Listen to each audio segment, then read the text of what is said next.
What up, my friends? This is Ron with Crossroads Media, and welcome to today's episode where I'll be taking you through the 3-month review of the 2020 Mako Pro Skiff 17 and throwing in a few tips of do's and don'ts for new boat ownership. If you're new to the channel, we would love it if you would take a moment and smash that subscribe button 2020 style and leave a like on this video. It really does help our channel out and help us to grow. But for now, let's get to walking around this boat and go over some tips with you. So when I first bought this boat, I talked about rod holders and how this boat came equipped with 5, which in my mind, I thought would be 100% enough. And it is for just me. But if I take anybody out on the boat with me, most people have 2 or 3 rods. So I've quickly realized that the 5 rod holders that come with it are not quite enough. So what I'm going to be doing is putting a couple of inset rod holders back here in the back. 1, just to have extra rod holders, but 2, to help with trolling. The rod holders that are on the center console column really aren't great for trolling a bait behind the boat, and this boat has been really good out on the beach on calm days and things like that. So we definitely like to troll, but we definitely want to put a couple of inset rod holders back here to troll off the back and to have additional rod storage.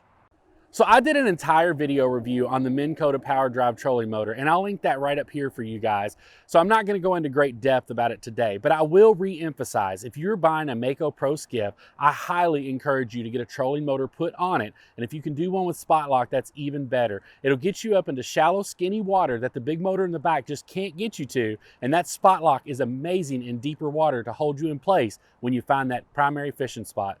So I'm going to give you guys new boat ownership tip number 1, and this is involving plugs. If you've never owned a boat, you will quickly realize how traumatic it can be if you forget to put your plugs in when you go in the water. And a lot of people ask me after the boater fail video why I even took the plugs out to begin with. And the one that goes right here in the bottom is actually a brass plug that goes in there. And if you leave that in all the time, the salt water will eventually corrode it in there, and you need to be able to take that out to drain the bottom hull of your boat. So tip number 2, and you guys are probably wondering why I'm standing here with my hand on a bucket, and let me tell you, this is about the 4th bucket that I have bought from Outcast Bait and Tackle, because for some reason I refuse to put my bucket in the boat and tie it down. I always just grab it, throw it in here, and take off back to the house.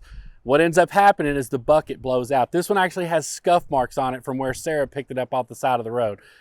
So tip number 2 is invest in some clips to tie down your loose items while your boat is in transit.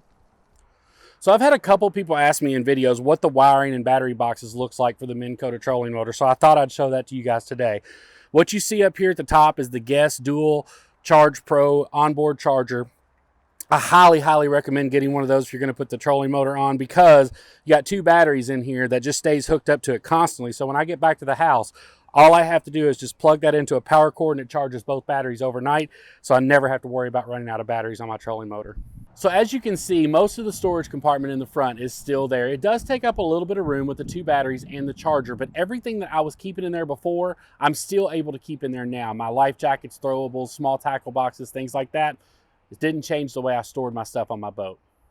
So that brings me to tip number 3 for new boat ownership, and that's the safety gear that you need to make sure that you have on your boat. I actually got stopped by marine law enforcement the other day for an inspection, which I passed, but some of the things that I think some people forget about are throwables, which you have to have on your boat, a fire extinguisher, which you have to have on your boat, and some kind of horn to alert people in an emergency situation, whether that be a whistle, an air horn. This boat actually comes equipped with a horn, so you don't have to worry about that. But make sure you have all your safety gear in place. 1, to make sure you pass inspection, but 2, just to keep the people on the boat with you safe at all times. So one of the things that I meant to talk about in the first 2 videos, and I forgot, is the tachometer on the boat. This boat does not come with an hours counter, so you do need to manually keep up with those if you're not doing that. I took the boat in for a 10-hour service, and I thought I was going to be pushing it to even have 10 hours on it. I had almost 30 hours on it. So I highly recommend getting some kind of device that you can attach to the motor to keep up with the hours that you've logged on it to make sure that you're getting those regular services like you're supposed to. So I've had several people ask me in the comments section if I still love the boat, and the answer to that question is absolutely yes. But I will tell you, some of the same problems that I talked about in the 1-month review video still persist. When I took the boat in for the 10-hour service on the engine, I asked them about the front bait well, and the only explanation that they can give me is that it's an airlock issue and there's nothing that can be done about it. So needless to say, I don't really use the front bait well very much on this boat. And that's really unfortunate, because the one in the back works much better for a live well. The one in the front works for a bait well. If I've only got a few live shrimp, I'll throw them in here. But if it's something that I need to continue to aerate throughout the day, I don't put it up here. I put it in the back of it. I really wish there was a way to fix that, but I've had Mako and the Scott's Marine guys tell me that it's just kind of the nature of it. You can throw the boat in reverse. If you're having this issue and you have a Mako, I can tell you a fix for it that works, but you have to be very, very careful doing this. You can turn the bait well on, put the boat in reverse and back up and let water kind of push through and get that airlock out. But please, by all means, be careful. You don't want to back your boat into oncoming waves or anything like that, because that can be very, very dangerous very quickly. You only want to try that method if you're in extremely calm water. As I've told you guys a couple times, my favorite thing about this boat is the fishability of it, and that remains the same. This boat is absolutely awesome to fish from. There's been 4 people on here fishing at the same time, and we've had no issues whatsoever. I would say, though, that 4 is probably the max. I don't know that you would be able to put more than 4 people on here at a time fishing. You can definitely put 6 people on here to cruise around. We've done that with no issues whatsoever. But I would say that the max capacity for actual fishing is going to be 4 people. A couple of the other reviews that I'd read had talked about these rod holders not staying in place and the screws kind of coming loose. I haven't had an issue with that yet. Now, this has only been 3 months. I've had a couple people kind of prepare me for that to happen, but I'm in and out of them almost every single day, and I haven't had any issues with those. So the fishability remains solid on this boat. So the next thing I'll talk about with the boat is the Orion cooler seat helm that it comes with. This cooler is amazing. We actually put ice in it on a Thursday or Friday and forgot about it. Took the boat out the following weekend, 8 days later, and there was still ice in the cooler. I think we put a total of 32 pounds of ice in there, and we weren't opening it constantly, but it held ice for at least 8 days. So you can put ice in this thing, take it out for a day on the water, whether you're wanting to put your drinks or snacks, or whether you like to keep your fish on ice. This thing's gonna get you through a whole day of fishing with no problem whatsoever. And since we're right in this area, that will take us to boater tip number 4.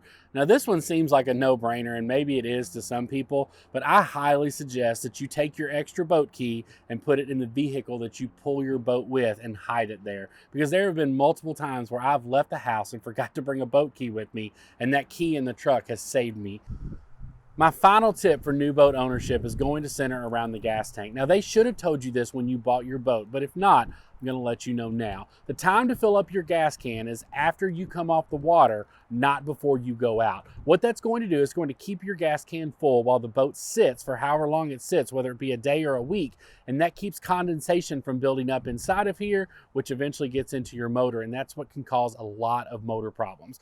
Also, I know they tell you can put any kind of gas in these and it is fine, but guys, trust me, it is worth the extra money to put the marine fuel in these boat motors because that's what they're designed to run on. Again, it's all about that condensation. You don't want to get water inside of your engine less than ethanol free in here. You're going to have some water in the gas, and that can lead to problems with your boat motor down the road.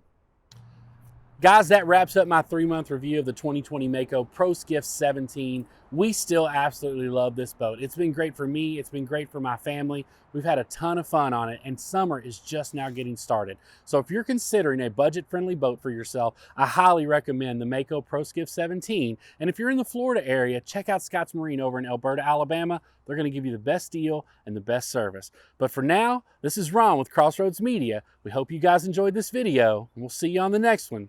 You guys be blessed.